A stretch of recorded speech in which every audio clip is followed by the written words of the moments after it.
మోసం గురించి ప్రజలు డిస్కషన్ పెడితే దాంట్లో నుంచి బయటకి ప్రజల్ని తీసుకురావడం కోసం డైవర్షన్ పాలిటిక్స్ చేస్తున్నారు.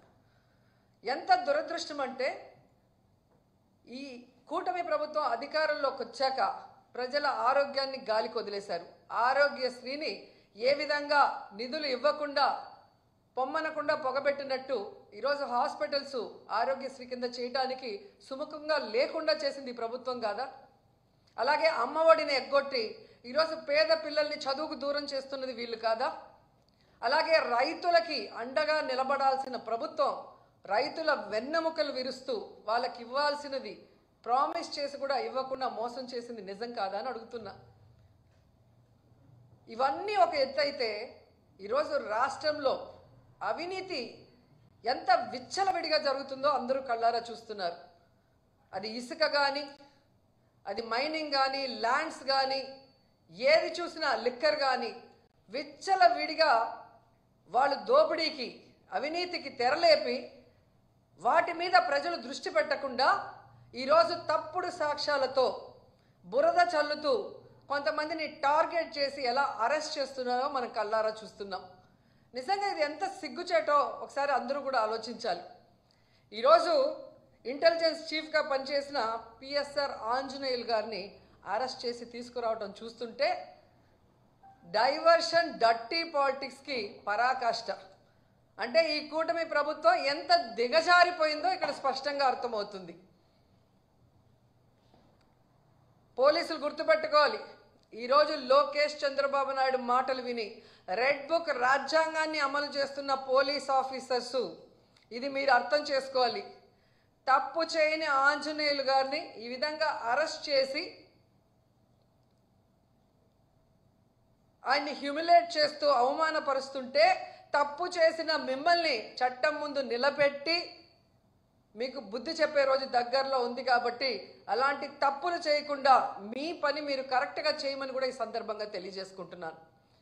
ఎందుకంటే ఏదో కిరీటం పెట్టేస్తారు చంద్రబాబు నాయుడు లోకేష్ అని చెప్పి చాలా చోట్ల పోలీసులు పెద్ద స్థాయి నుంచి కింద స్థాయి వరకు అందరూ కూడా వన్ సైడ్గా తప్పుడు సాక్ష్యాల్ని సృష్టించి తప్పుడు కేసులు పెట్టి ఏ విధంగా అరెస్ట్ చేసి పైశాచిక ఆనందం పొందుతున్నారో వాళ్ళందరినీ కూడా హెచ్చరిస్తున్నా.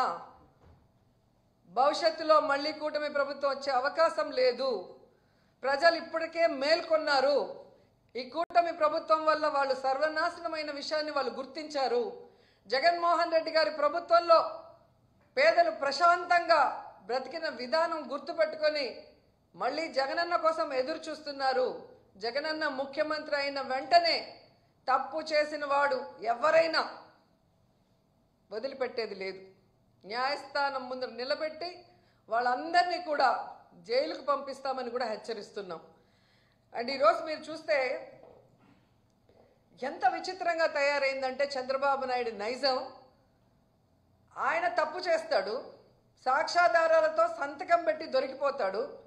డొల్ల కంపెనీల్లో కంపెనీ అనేదే ఉండదు, కొత్తగా ఒకటి సృష్టించి దాంట్లో డబ్బులు ట్రాన్స్ఫర్ చేసి దాన్ని ఎలా వాళ్ళ అకౌంట్లోకి తెచ్చారో అన్నీ కూడా క్లియర్ కట్గా దొరికిపోయాయి. స్కిల్ డెవలప్మెంట్ స్కామ్లో ఈడీ కూడా కొంతమందిని అరెస్ట్ చేసింది. కొంతమంది ఆస్తుల్ని అటాచ్ చేసి అవినీతి జరిగింది అని ప్రూవ్ కూడా చేసిన తర్వాత నాకు కన్ను బాగలేదు, ముక్కు బాగలేదు, కిడ్నీ బాగలేదు, వయసు అయిపోయిందని దొంగ తిరుగుడు చెప్పి బెయిల్ తీసుకొని బయటకు వచ్చి ఏదో తాను తప్పు చేయనట్టుగా ఆ కేసుని ముందుకు నడిపించకుండా ఎలా ఆపేశాడో అందరూ చూశారు. నీకు దమ్ము ధైర్యం ఉంటే ముఖ్యమంత్రి సిబిఎన్ గారు మీకే చెప్తున్నా, స్కిల్ డెవలప్మెంట్ స్కామ్లో మీ మీద పెట్టిన కేసులో మీరు ఎలా సంతకాలు పెట్టి డబ్బును దోచుకున్నారు ఈ ప్రభుత్వంలో అనేది ఈడీ కూడా ఓకే చేసింది. దాన్ని ఎందుకు సిఐడి విచారణ ముందుకు నడవనీయకుండా ఆపేశారు? దమ్ముంటే స్కిల్ డెవలప్మెంట్ మీద మీరు విచారణ చేయించుకోండి. మీ వల్ల కాకపోతే సిబిఐకి అప్పచెప్పండి. అలాగే మీరు చూస్తే ఫైబర్ నెట్ కేసులో ఎందుకు మీరు విచారణను ఆపేశారని అడుగుతున్నా. ఈరోజు ఏదో ఆంజనేయులు గారి మీద ఒక కేసో లేదా మిథున్ రెడ్డి గారి మీద ఒక దొంగ సాక్ష్యాలతో ఒక కేసో పెట్టి భయభ్రాంతులకి గురి చేయాలంటే ఎవరు భయపడే ప్రసక్తి లేదు. ఎందుకంటే మేము తప్పు చేయలేదు కాబట్టి ఎవరికి భయపడాల్సిన అవసరం లేదు. మీరు దొంగ సాక్ష్యాలతో ఎన్ని కేసులు పెట్టినా మేము న్యాయపరంగా పోరాడి బయటికి వస్తాం. కానీ మీ మీద కేసులు విచారణ జరిగితే మీరు పర్మనెంట్గా జైలుకి వెళ్తారన్న సంగతి మీకు తెలుసు. అందుకే అడుగుతున్నా, దమ్ముంటే దొంగ కేసులు పెట్టి మీ పచ్చ ఛానళ్లలో దుమ్మెత్తిపోయటం కాదు, స్కిల్ డెవలప్మెంట్ స్కామ్ మీద, ఫైబర్ నెట్ స్కామ్ మీద విచారణ జరిపించండి. మీకు ఆ దమ్ము లేకపోతే సిబిఐకి అప్పచెప్పండి అని కూడా డిమాండ్ చేస్తున్నాం. అసలు చంద్రబాబు నాయుడు అనే వ్యక్తి సంతకానికి విలువ లేదు అని ఇప్పుడు 4వ ముఖ్యమంత్రి అయినప్పుడు కూడా తెలుస్తోంది. ఏడాది అవుతుంది.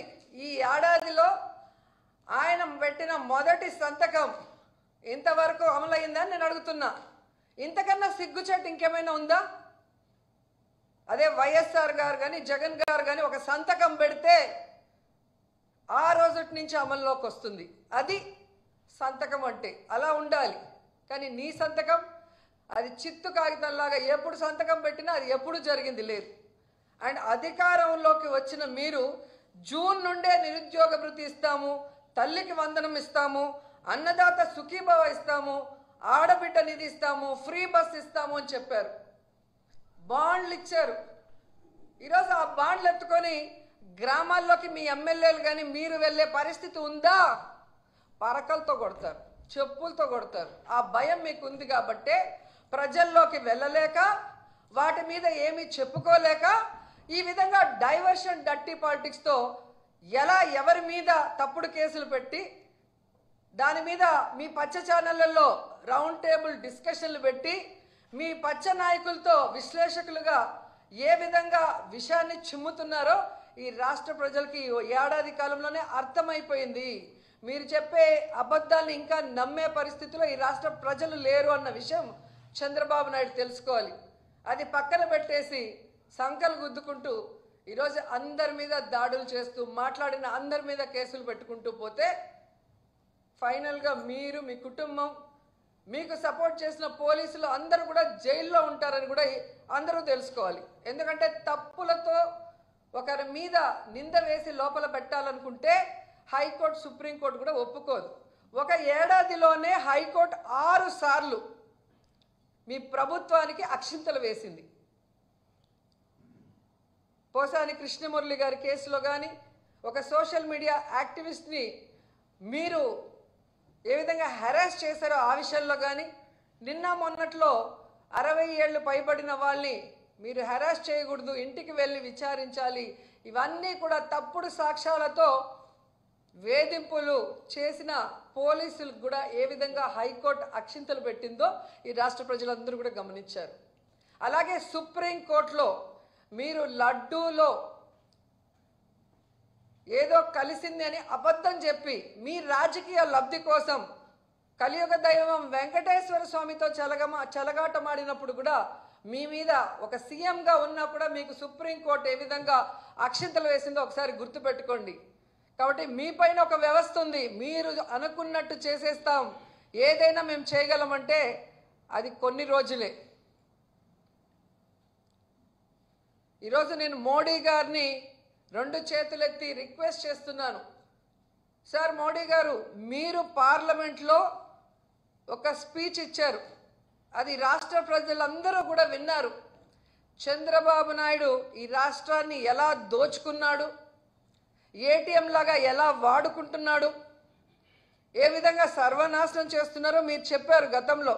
ఒకసారి ఆ వీడియో మీరు విని ఇప్పుడు ఏదైతే అమరావతిలో మళ్ళీ మిమ్మల్ని భూమి పూజకి పిలుస్తున్నారో అది ఎందుకు అనే ఆలోచన చెయ్యండి అని నేను రిక్వెస్ట్ చేస్తున్నాను.